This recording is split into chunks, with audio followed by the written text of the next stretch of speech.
El taller que les voy a presentar es el taller de neuromonitoría. Mi nombre es Margarita María Pomarollos, enfermera de la Fundación Santa Fe, especialista en docencia universitaria y magíster en cuidado crítico. Queremos iniciar explicando que la lesión primaria, sea un trauma craneoencefálico, una hemorragia subaracnoidea, un accidente cerebrovascular, pueden ocasionar una lesión secundaria, que es nuestro tema de interés en esta primera parte del taller, que es la isquemia cerebral. ¿Cómo evitarla? ¿Cómo darnos cuenta tempranamente y cómo actuar de forma rápida? Es el punto esencial, y por esto queremos empezar hablando de un catéter que nos permite darnos cuenta de forma muy temprana cuando el paciente está entrando en hipoxia cerebral. Este dispositivo pues se llama catéter de presión tisular de oxígeno o catéter de PTO2, lo pueden encontrar. Aquí estamos mirando el que en la actualidad manejamos aquí en la Fundación Santa Fe, pero pues hay de diferentes casas comerciales. Este es un catéter de fibra óptica que queda alojado en el parénquima cerebral, 23 centímetros, y lo que me va a medir es la presión parcial de oxígeno en esa área donde yo lo quiera localizar. ¿Cuál es el objetivo de colocar este tipo de monitoría? Reconocer, evitar y corregir de forma temprana esa lesión secundaria que puede dejar daños de forma permanente en nuestros pacientes. Y digamos, de acuerdo a la ubicación o de acuerdo a lo que nosotros queramos, tanto el neurocirujano como el intensivista permite mirar una oxigenación global si yo lo coloco lejos de la lesión, lejos del área de penumbra o en el hemisferio contrario a la lesión, o una oxigenación regional si yo lo coloco directamente en el área de penumbra donde ya el paciente tuvo una lesión primaria. Lo que les estoy mostrando a continuación es la inserción de este catéter. Lo podemos hacer tanto en la unidad de cuidados intensivos como en un quirófano. Quien lo debe realizar es un neurocirujano, y lo que les quiero mostrar es cómo queda de asegurado nuestro catéter, y es posterior a esta aseguración, y ya cuando llega a la UCI es de fácil manejo. Este catéter se conecta a una consola que es esta que les estoy mostrando aquí a continuación, y nos permite ver cuatro variables que son fundamentales entenderlas, comprenderlas para hacer un diagnóstico oportuno, rápido, y desde que el personal esté entrenado, cualquier persona que visualice el monitor puede tomar decisiones rápidas. El primero y el plus de este catéter es la presión tisular de oxígeno, que la estamos viendo acá, que está en el recuadro amarillo, y es lo más conocida como la PTO2. Es cuánto me está saturando los valores de oxígeno que está midiendo en esos 23 milímetros. Lo normal es de 20 a 40 milímetros de mercurio. Por debajo de 20 ya hablamos que el paciente está entrando en hipoxia. Y de acuerdo a la región, pues sabemos si es una hipoxia generalizada o esa área de penumbra está empezando a tener isquemia.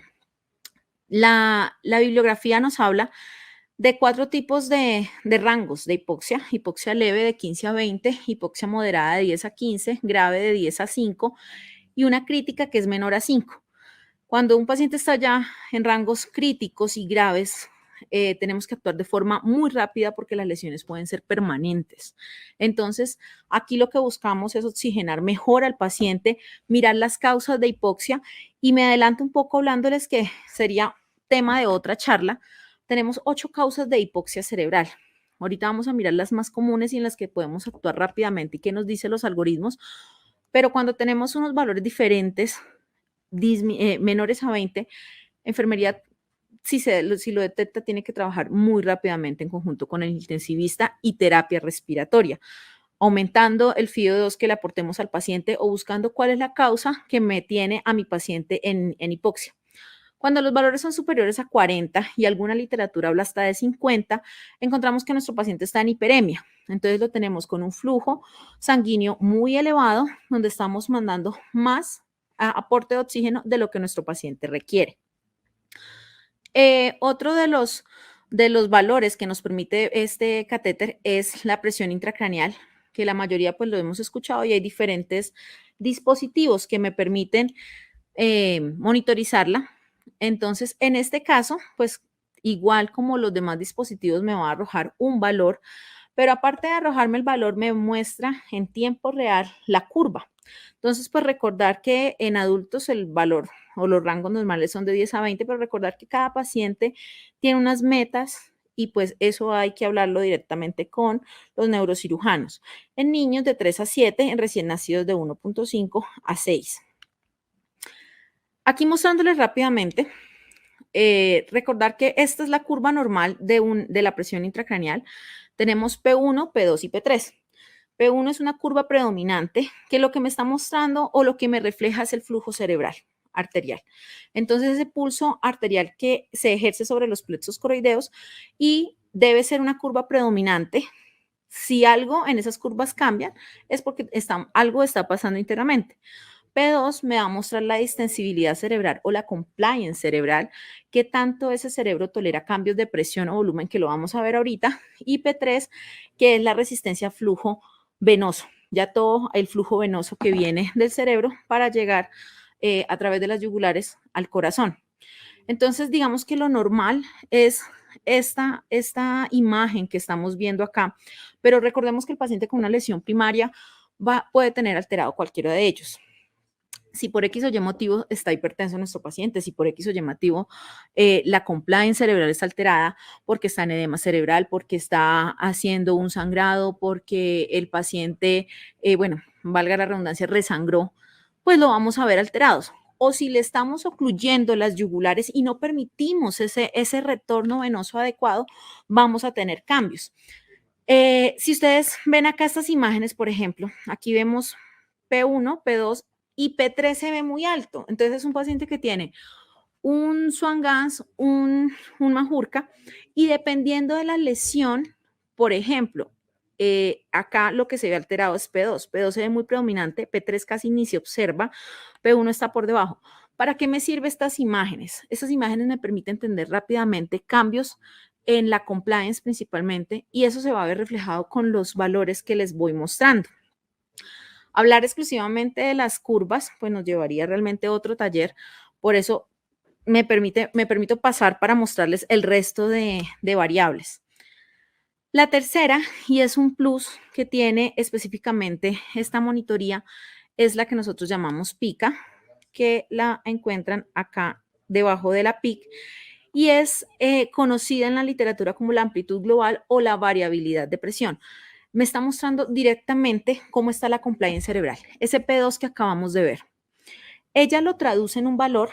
Hay diferentes literaturas, unas dicen que lo normal es hasta 3, de 1 a 3, otras de 1 hasta 5.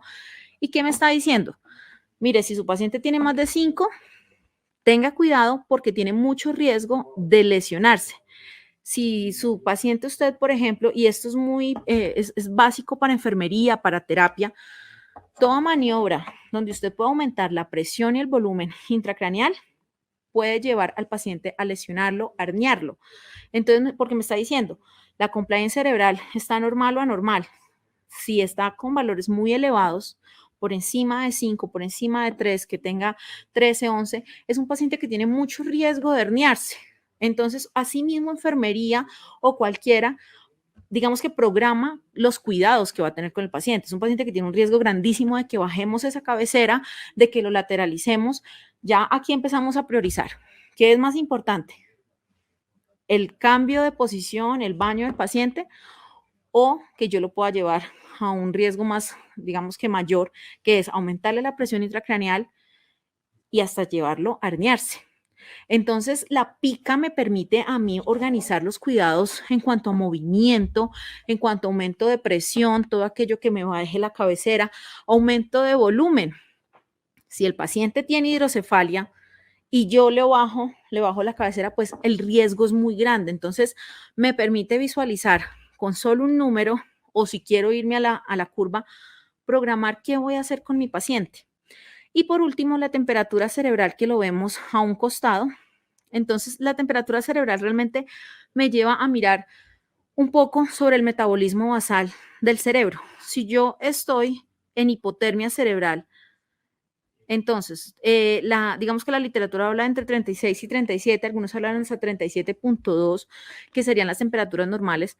Yo puedo entender cómo está mi paciente. Si mi paciente lo tengo hipotérmico, es decir, temperaturas por debajo de los 36, pues entiendo que me va a disminuir ese metabolismo basal cerebral y por ende me va a llevar a una disminución del flujo sanguíneo cerebral. Viceversa, si yo lo tengo hipertérmico, ese cerebro me va a aumentar, va a empezar a consumir más glucosa y de acuerdo al metabolismo en el que esté, si está aerobio o si ya está pasando un metabolismo anaerobio, que lo vamos a ver más adelante, pues yo voy a mirar los cambios a nivel del flujo sanguíneo cerebral. Entonces es muy importante que yo a mi paciente lo tenga en un estado de metabolismo basal normal y lo puedo determinar también mirando la temperatura cerebral. Acá es muy importante tener en cuenta que por cada 10 grados centígrados que aumenta la temperatura, se va a duplicar el consumo de su metabolismo. La idea es que el cerebro esté en un metabolismo anaerobio consumiendo glucosa. Si yo le hago estos cambios de temperatura de forma muy brusca, lo voy a obligar a aumentar su metabolismo. Esto rápidamente lo que les quiero mostrar es un algoritmo que está a nivel mundial, donde dice qué debo yo mirar de acuerdo a los cambios. La primera parte, que es la que está en amarillo, me dice, mire, lo primero que ustedes deben mirar es que las conexiones estén bien. Estos equipos cuando se conectan tienen un running time o un tiempo, por decirlo, de calibración para tener unos datos confiables de hasta 1 hora. Y ya de en adelante no se necesita volver a calibrar. Pero la literatura es muy clara. Si usted ve que su paciente entra en hipoxia, trate de oxigenarlo, pero oxigenarlo rápidamente, digamos, para evitar una lesión mayor, hasta usted ya poder sentar y mirar qué tipo de hipoxia tiene. Yo aquí no me puedo demorar o detener mirando los 8 tipos de hipoxia, pero tenemos hipoxia isquémica, por Schum, por disperfusión, hipermetabólica, por alta afinidad, por baja afinidad, hipoxia hipoxémica, anémica. Entonces ahí es cuando entramos todo el grupo con intensivistas, con terapeutas, a mirar qué pasó, pero podemos darnos cuenta rápidamente si nuestro paciente está en hipoxia cerebral. Yo siempre les dejo esta imagen, aunque es muy cortiquitica, es lo más importante que necesito que ustedes se lleven cuando tienen ese tipo de monitorías. Si mi PTI2 está menor a 20, estoy en un tipo de hipoxia y algo toca hacer. ¿Qué es lo que, digamos que qué es lo más usual? Pero pues como les digo, hay 8 tipos de hipoxia. La isquémica, entonces tengo aumento de la presión intracraneal, la presión de perfusión cerebral está disminuida, entonces mi paciente estará hipotenso, está hipoperfundido, requerirá inotrópicos. Ahí es cuando nos toca entrar a mirar por qué mi paciente está presentando ese tipo de, digamos que de variables que no son favorables para él. Si es por baja extracción, mi paciente estará anémico, la presión de oxígeno está baja. Entonces, ¿será que ya lo que necesito es modificar parámetros ventilatorios, aumentar el FiO2, aumentar el PIB? ¿O será que mi paciente está cursando es por una hipoxia por alta afinidad? Entonces, ¿será que la presión de CO2 es muy baja? ¿Tendré mi paciente hipotérmico?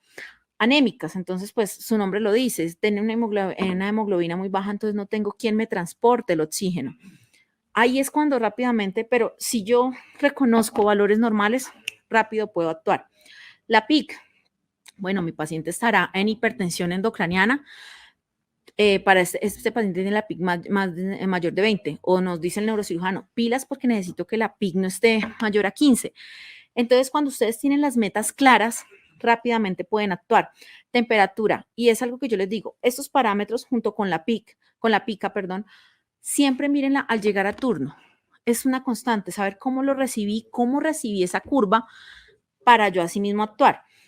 Les traigo unos ejemplos cortos. Esta es una imagen real. Entonces, miren, por ejemplo, esta PIC. Cuando yo miro, usted dice, bueno, una PIC está entre 10 y 20 es normal. Para este paciente teníamos unas metas un poco más bajas. Es importante que las metas que yo quiero coincidan. Este numerito que ustedes ven acá chiquitico son las metas las alarmas que yo puedo modificar. Si yo no concuerdo lo que yo quiero para que el monitor me pite, porque yo entiendo que no todo el tiempo podemos estar ahí, eso debe ser mancomunado. La pica, es una pica en 11, 11.8. Este paciente llegó a tener picas de 15. Es un paciente que yo digo, lo siento, lo limpiaré muy superficialmente, pero en estos momentos mi prioridad es tener la cabeza bien alineada para que el retorno venoso sea adecuado y en estos momentos la prioridad no es bajarle la cabecera. no es cambiarlo de posición, nada, ninguna maniobra de mansalva. O sea, ahí nos toca hablar todo el equipo. Si ustedes miran la PT2, es normal, la temperatura es normal. Entonces uno dice, bueno, por lo menos no está en hipoxia. Pero este es otro caso totalmente diferente. Miren, si ustedes llegan a turno, ven una presión intracraneal buena, la pica está elevada, miren que la temperatura ya está elevada, pero miren, esto es todavía más grave. Una PT de 2 en 6, este paciente está en una hipoxia ya prácticamente grave, de grave a crítica. Hay que trabajar rápidamente con los intensivistas. Mi paciente está sangrando, aumentó la zona de penumbra. ¿Será que alguien de pronto dijo, ay, no, satura muy bien, bajémosle el FIO2? Ya en esta parte, la parte pulmonar, ya tenemos que pensar un poco más en la parte cerebral, en oxigenar y prevenir la hipoxia y por ende la isquemia, que es la que me va a dejar lesiones ya de por vida. Aquí tenemos es un caso ya formalmente, ya el paciente está un cerebro en 38, se dice alguna literatura desde 38, 37, 9, ya estamos hablando de fiebre y pues recuerden que el metabolismo cerebral va a venir en aumento, me puede llevar a convulsionar a mi paciente. Entonces yo rápidamente tengo que evitar que lleguemos a estos valores. Y si ustedes se dan cuenta, la PT2 está en 23, estamos en hipertensión endocraniana que también puede verse alterada por los cambios a nivel metabólicos. Y digamos que hasta esta parte hablamos un poco sobre hipoxia cerebral. Podríamos hablar mucho más de los tipos de hipoxia, pero pues se nos iría realmente otro taller. Cuando hablamos de hipoxia y miramos el consumo de oxígeno, es importante también mirar que, el consumo metabólico, cómo está metabolizando ese cerebro. Entonces aquí les quiero mostrar de metabolismo cerebral algo que manejamos que es el catéter yugular ascendente, que es una forma de monitoría que se viene manejando desde hace muchos años, pero que es importante que cuando se toman esos gases y esos gases llegan a las manos de un enfermero, mirar cosas puntuales y decir, vea, mi paciente está así, así, debo hacer esto rápido. Y hay otros valores que sí se deben sacar, preferiblemente en conjunto con el intensivista. Yo ya les voy mostrando para decir, mire, este paciente está en un metabolismo aerobio, este paciente está en un metabolismo anaerobio, está extrayendo, no está extrayendo. Entonces, digamos, para dar un preámbulo, el objetivo de colocar ese catéter y hacer esa monitoría es determinar las necesidades metabólicas del cerebro.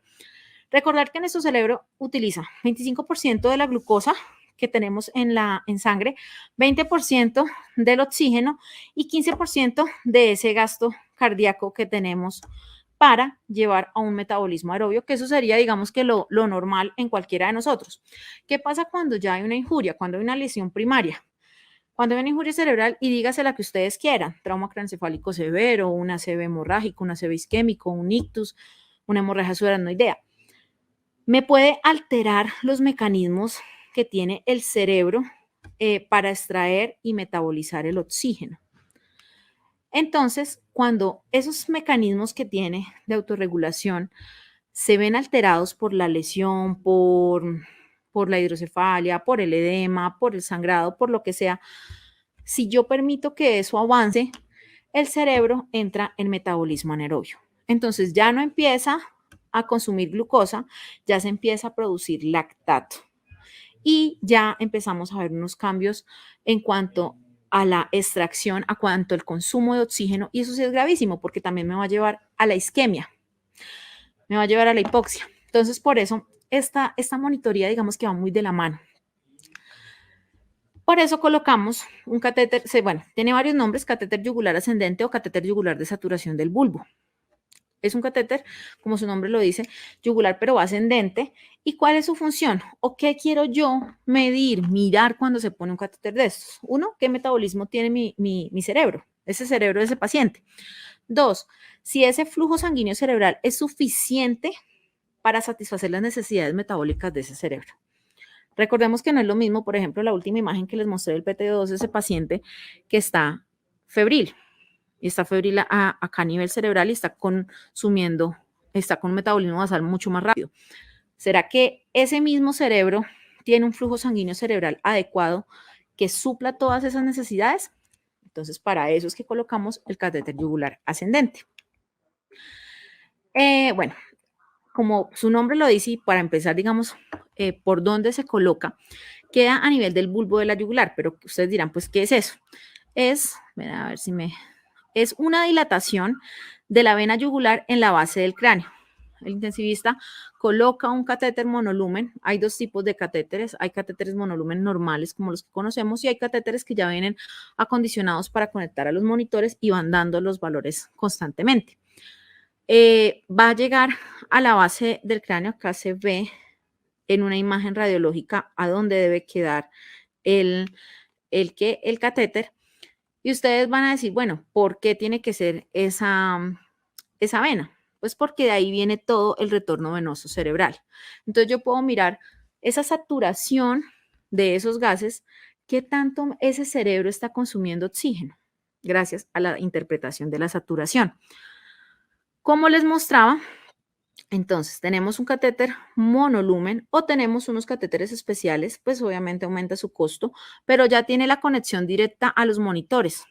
De ambos se tiene la conexión para la vía, perdón, para sacar a la sangre y procesarla, que sería el monolumen, y este que es ya tiene esta conexión que va directo a los monitores. Entonces, siempre se toma la vena yugular interna. La literatura habla digamos que de forma principal, la derecha, porque anatómicamente es un poco más grande que la izquierda. Obviamente hay que mirar la condición del paciente, si tiene una lesión previa, digamos que no es contraindicación la traqueostomía, pero hay que mirar es que no haya tenido complicaciones. Entonces, es de vía retrógrada y debe quedar alojado a nivel que acá la voy a mostrar, a nivel de la hipófisis mastoide por encima de la segunda vértebra cervical. Esos catéteres hay que fijarlos porque corren el riesgo de desplazarse. Si ustedes lo colocan muy arriba, no va a tener lecturas tan confiables. Y lo mismo en la parte de abajo y se puede desplazar el catéter. Por eso apenas se coloca, se fija y se debe tomar la radiografía. Cuando ya tenemos el catéter y tomamos la muestra, buscamos, pues anteriormente les había dicho que 2, pero ya aquí empezamos a especificar. La respuesta del tejido cerebral a esa lesión. ¿Será que la lesión es tan grande que está evitando que mi cerebro extraiga oxígeno o por el contrario, está extrayendo más? Vamos a mirar el metabolismo en el que ese cerebro está, el consumo global de oxígeno. Consume mucho, consume poco, consume glucosa, produce mucho lactato y de forma indirecta me va a mostrar el flujo sanguíneo cerebral que ya ahorita les muestro. Hay 3 premisas. Eso quiero que se lo lleven para la casa y para sus sitios de trabajo. Si aumenta la demanda si la demanda de oxígeno en el paciente está aumentada, si ese cerebro tiene una lesión que hace que yo requiera más oxígeno, va a extraer mayor cantidad de oxígeno, obviamente, y yo qué es lo que voy a ver en esos gases, disminución de la saturación. Como consumo tanto, la sangre que baja ya no tiene tanto contenido de oxígeno. La segunda premisa, el consumo de oxígeno cerebral excede la demanda. Ahí lo que yo estoy haciendo es que estoy extrayendo menor cantidad de oxígeno, ¿cierto? Mando mucha sangre oxigenada a nivel arterial, mando mucha sangre oxigenada, extraigo muy poco y cuando tomo la muestra, ¿qué me va a salir? Aumentada la saturación. Y la última es, si el flujo sanguíneo cerebral se reduce demasiado porque se me acabó la noradrenalina, porque mi paciente se choqueó e hizo bajo gasto y entonces no garantiza un buen flujo a nivel cerebral, va a disminuir automáticamente el consumo de oxígeno cerebral. ¿Y yo qué voy a empezar a ver? Aumento de la producción de lactato, entonces en esos gases voy a ver cambios en la saturación y aumento del lactato. Pero para que me entiendan esto un poco mejor, les traigo unos gases reales. Entonces, estos son los gases que se procesan actualmente en nuestra unidad. Y de esos gases realmente yo necesito 5 datos. Pero cuando enfermería tiene esos gases en la mano, los invito a que miren esto. Esto es lo que necesito que ustedes rápidamente vean y es la saturación. ¿Para qué me sirve ese valor? Empecemos por lo normal. De 60 a 75% es un paciente que está extrayendo lo que necesita que podríamos decir que no está en isquemia, que está extrayendo lo normal, es lo que a cualquiera de nosotros deberíamos estar extrayendo, y que probablemente no está en isquemia, lo anormal. De 75 a 90 es un paciente que está, dice hiperemia. Probablemente yo le estoy mandando mucho flujo sanguíneo arterial y el paciente no alcanza ese cerebro a extraer, pero tampoco está en unos rangos, digamos que de gravedad. Digamos que estos valores son compatibles con pacientes con trauma craneoencefálico, pero ya en fases tardías, ya cuando están pasando esos días de vasoespasmos, esos 14 días, no es algo tan agudo, pero me está diciendo, mire, ojo, pilas porque usted no está extrayendo lo suficiente, o lo tiene muy hipertenso, o el paciente está empezando a hacer unos cambios incipientes de una lesión secundaria. Pero cuando ya tenemos una saturación entre 90 y 100, unos gases en mis manos, yo digo, algo muy malo está pasando aquí porque tiene muy baja actividad metabólica, no está extrayendo casi nada, prácticamente nada. Es un paciente que por lo general está en una hipoxia cerebral ya. Si miráramos comparativamente con un PTI-2, ya estamos en grave, crítica, es muy compatible con un paciente en muerte cerebral o en hipotermia. Entonces hay que estar pendiente, por ejemplo, esos pacientes que a veces hacen paro y los inducen en algunas ciudades a hipotermia, ya casi no se usa, pero hay sitios que lo hacen, que no sea eso. Disminuye su metabolismo, acuérdense lo que hablábamos ahorita de la temperatura cerebral, baja ese metabolismo cerebral. Entonces yo tengo que estar pilas. Si me baja el metabolismo cerebral, yo induzco a ese paciente a una hipoxemia. No me está extrayendo, no está consumiendo oxígeno. Ahora, ¿qué pasa cuando los valores son menores a 60? De 50 a 60% es que mi cerebro está extrayendo mucho oxígeno. No se descarta que haya isquemia, ojo, pero tenemos que mirar por qué está consumiendo más oxígeno. ¿Qué pasó? ¿Qué me lo está llevando a que cambie su metabolismo? Normalmente se relaciona con el inicio de una isquemia. Entonces, si paralelamente tuviéramos un PT2, estaríamos hablando de una hipoxia leve o una hipoxia moderada. Si yo tengo ese tipo de saturaciones y pienso, mi paciente me puede hacer isquemia, bueno, empecemos a mirar.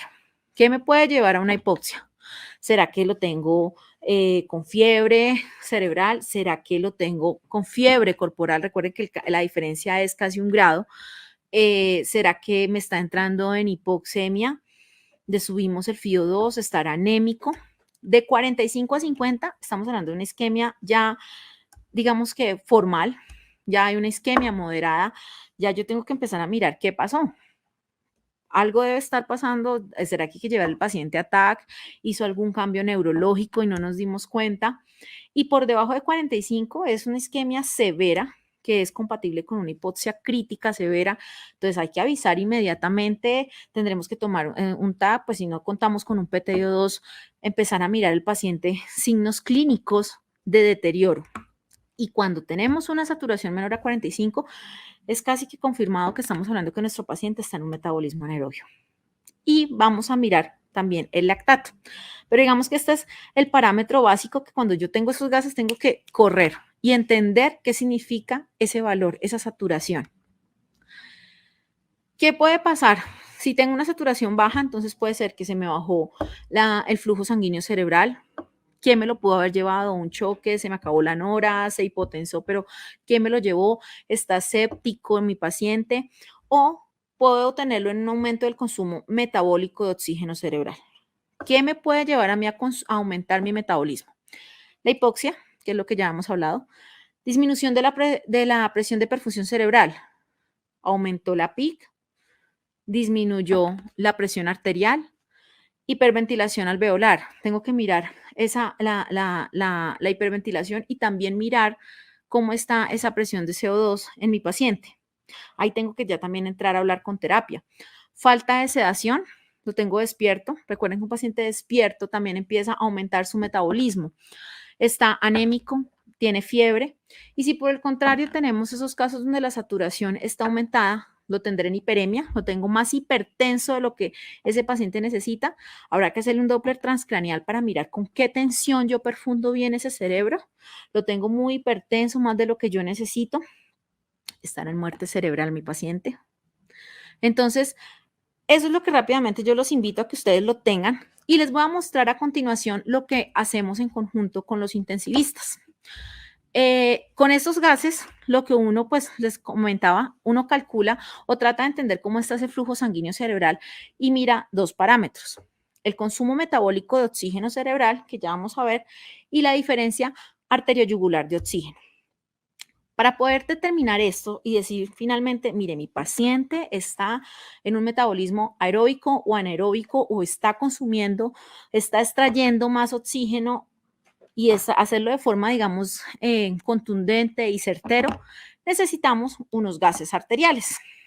Necesitamos los gases yugulares y los gases arteriales. Entonces, aquí les tengo en su pantalla, ven a mano izquierda los gases yugulares de un paciente. Esos son los gases de un paciente de un trauma craneoencefálico severo que hizo un hematoma y está en estos primeros, está casi que en el quinto día de riesgo de vasospasmo.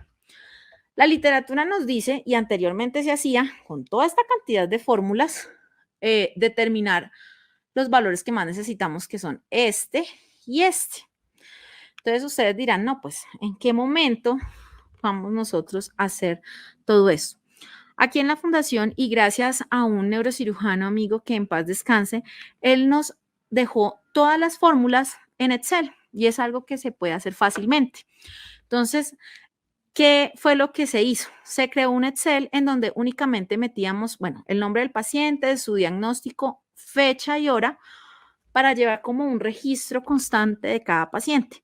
Entonces, ¿qué se colocan? Los datos de los gases arteriales y los gases yugulares.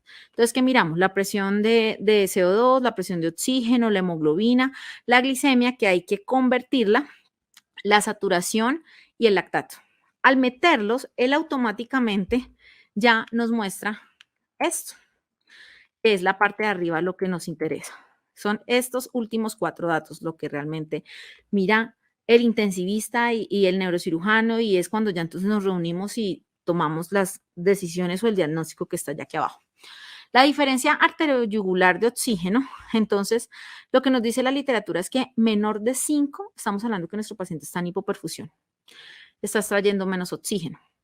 De 6 a 8, algunos autores hablan de 5 a 6, lo reducen un poco más, hablan de normoperfusión. Mayor a 8, hablan que la demanda excede el suministro. Estoy consumiendo demasiado. Es lo contrario, estoy extrayendo demasiado oxígeno. Nuestro paciente en este caso, lo tengo acá en amarillo, está extrayendo menos oxígeno. Le mando, pero realmente no está consumiendo lo que debería. Otro dato que ahí saca rápidamente el Excel es la tasa de extracción, el porcentaje. Lo normal es del 20 al 35, nuestro paciente tiene 13.7, entonces nos confirma la diferencia arterioyugular de oxígeno. Esos dos tienen que ir, digamos que de forma concomitante, tienen que correlacionarse. Quiere decir que mi paciente definitivamente está consumiendo menos oxígeno que lo que debería consumir. Entonces ya de ahí de entrada decimos, hay que mirar si no estará, cómo estará, si está en un grado de hipoxia, que es lo más probable. Ya en estos grados estamos entre un grado leve a un grado moderado. Lo siguiente, ya propiamente del metabolismo, el índice de glucosa de oxígeno, que es este que quedó en 12.5, bueno, me quedó en blanquito, pero lo que me mira es en qué metabolismo está mi paciente. ¿Sí? Entonces, por ejemplo, mi paciente está por encima de 6, es un metabolismo aeróbico, es lo que yo espero, pero eso hay que correlacionarlo con el índice de lactato. Entonces, menor a 6 me dice que mi paciente efectivamente está en un metabolismo anaerobio. Mayor a 6 está aeróbico. Hasta el momento nuestro paciente que tenemos ahí está aeróbico. Pero ese último que dice índice de lactato de oxígeno, si es negativo, confirma que está anaeróbico. Si está positivo, me confirma que está aeróbico. Mi paciente está en 0. Entre más cerca esté a ese 0 o a valores negativos, es que me está diciendo, oiga, cuidado, su paciente está en el límite de pasar a un metabolismo anaerobio. Si nosotros no estamos pilas a mirar que mi paciente no entre en hipoxia a corregirle de pronto esa temperatura cerebral, a corregir una hipoxia por cualquiera de las 8 que les mencioné. Fijo, lo voy a empujar a un metabolismo anaeróbico. Va a extraer menos, va a consumir menos oxígeno y yo lo voy a ir llevando lentamente de hipoxia a isquemia. Ya para finalizar, lo que les quería mostrar es que todos estos catéteres, indistintamente, digamos, de si estoy usando un monolumen o si estoy usando un catéter un poco más especializado que constantemente me da esa saturación, esos catéteres solamente dan saturación. Ya sí o sí toca tomar la muestra y procesarla como unos gases común y corriente. Siempre deben ir permeabilizados. Pero recuerden que ustedes tienen un catéter directamente en la yugular y muy cerca a donde ya se recolecta, digamos, o viene todo el flujo venoso. Entonces no tienen que ser volúmenes altos. Se permeabiliza con 5 cc de solución salina y se está haciendo monitoreos. Si los gases salieron, tengo una saturación normal, estoy en un metabolismo aeróbico, estoy extrayendo lo que necesito. A veces piden controles cada 8, cada 12. Si estamos en rangos críticos, cada 6 horas sí o sí. Quiero dejarlos ya para finalizar con nuestro mentor, nuestro maestro, nuestro papá en la UCI. Esta es una imagen del doctor José Nel Carreño, quien nos ha enseñado que el mejor monitor es el enfermero bien preparado. Y en palabras de él, el mejor monitor siempre será el enfermero entrenado y bien calificado a la cabecera del paciente. Él nos decía, pueden tener toda la monitoría que quieran. Si ustedes no la saben interpretar, no saben detectar lo crítico, es como si no tuviese nada el paciente. Para todos los enfermeros que me están escuchando, auxiliares y enfermeros profesionales, si ustedes tienen el conocimiento, detectan rápido, pueden llamar al médico y podemos salvar una vida. En estas imágenes, la primera imagen a su izquierda, el doctor Carreño está pasando un PTO2, neurocirujano intensivista, los pasábamos en la unidad, nos enseñó todo lo que les estoy diciendo y a ponerlo en práctica. Y al lado derecho está colocando un catéter yugular ascendente. Mil gracias. Preguntas, dudas, inquietudes.